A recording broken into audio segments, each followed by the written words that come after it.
Oh, yeah. Wow, look at that Mokutai. Seriously, that is the most intense Mokutai I think I've ever seen. Do I have... Here, hold on. Let me grab some other Mokutai so I can do a comparison. Here is the Maxace Manticore pocket clip. I couldn't find an example of a bigger piece, but look at all the purples. Purples and reds and blues. Like, look at that. That is crazy. Oh, this side isn't as bright. That's interesting. This front piece is like, out. Wow. But then this looks a little bit more standard. There's more kind of oranges coming in here. Oh, this Mokutai is just craziness. Craziness. Look at the size of this freaking knife. It is absolutely bonkers. Wow, look at that beautiful titanium. There's so much going on here. Custom pivots, custom stop pin, everything.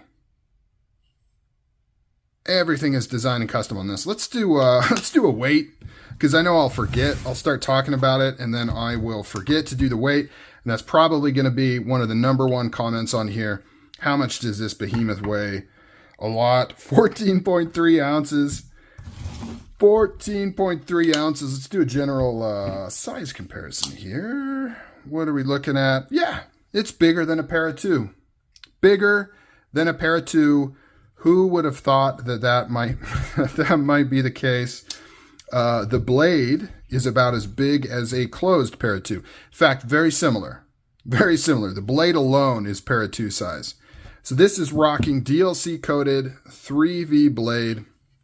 Has a very kind of microtechy type look to it with this milled out section here.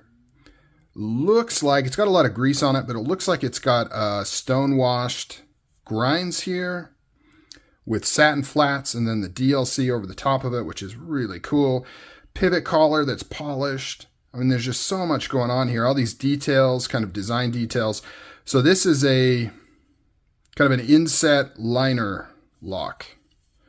Let's take a look here. I don't think that has a lock bar insert, so maybe this is all just steel. You can see how it's inset into the titanium there. It's got 3 screws. Here's the branding, Maxace Knives. Titanis is the model number. CPM 3V with these really cool Timascus inlays. Milled titanium backspacer. Look at all the stuff going on here. Look at this itty bitty clip. So small. Good retention, looks reasonably functional. I'm going to have to see how this actually goes in and out of the pockets. It's running on bearings. D10's pretty good. Maybe a little light, but I can probably change that. If I take it apart, I could probably add some more tension on that lock bar there. Good solid lockup. Everything is nice. Oh, those aren't... Wait, maybe they are. I was going to say, those aren't even the stop pins. I think they are. Yeah, they are. You can see it's making connection in there. It just kind of creates a little bit of an optical illusion because of how they're kind of chamfered and designed. I almost thought maybe there was a... So this is just the closed position stop pin. You can see that lock bar right there. Super smooth, especially for just coming out of the package, covered in grease. Assume those are T8 body screws. Let's take a look here. Yep, T8s. Let's look at what we get extra. So we have the microfiber cloth. We have a card of information. Congratulations, Maxace Knives. Big case. Then we've got the goodies here. Looks like we've got the pivot here. No thumb studs. Oh, so here's the tool that you can use to take it apart. It's got a hole so you can put something in there and get leverage. Oh, I know what this is. So this has what a lot of these overbuilt knives have been doing lately, if I can get my greasy fingers in here, and that is the supplemental lock. So you screw this apart. I've seen other people do this, and then when it's in the open position, you put it through that hole there, and I believe it screws into, yep, screws into the opposite side, so now it is a quote-unquote, you know, fixed blade. You can lock it in the open position. so that you can do some heavier duty stuff. You can throw this at assailants. You can do some ninja stuff. You know, whatever it is that you want to do with this huge, gargantuan, overbuilt, crazy designed spaceship of a knife, Maxace TITANIS. Love him or hate him, Maxace is doing bold stuff, and I've got to give him props for that. I really like it. They're not doing little fidgety slicey knives like everybody else is doing.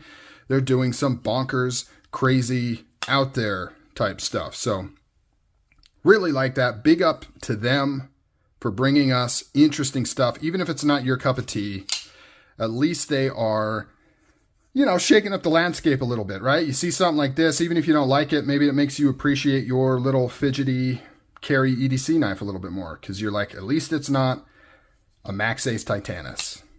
You know, I don't know.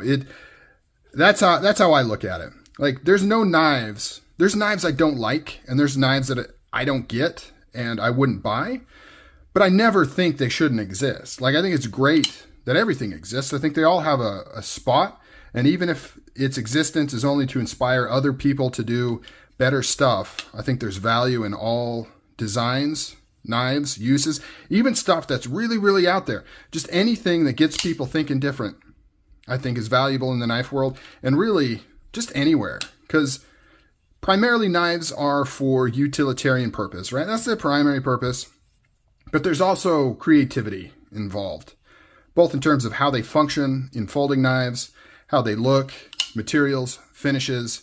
There's creativity, there's artistry there, as you can see with this beautiful mokutai. It's all important, and it's all valuable, at least in my opinion. All right, guys, what do you think of the Maxace TITANIS with this beautiful mokutai? I'm head over heels. I think it's really, really cool. I absolutely love this knife. Let me know what you think down below in the comments, and I'll catch you on the next video. Oh,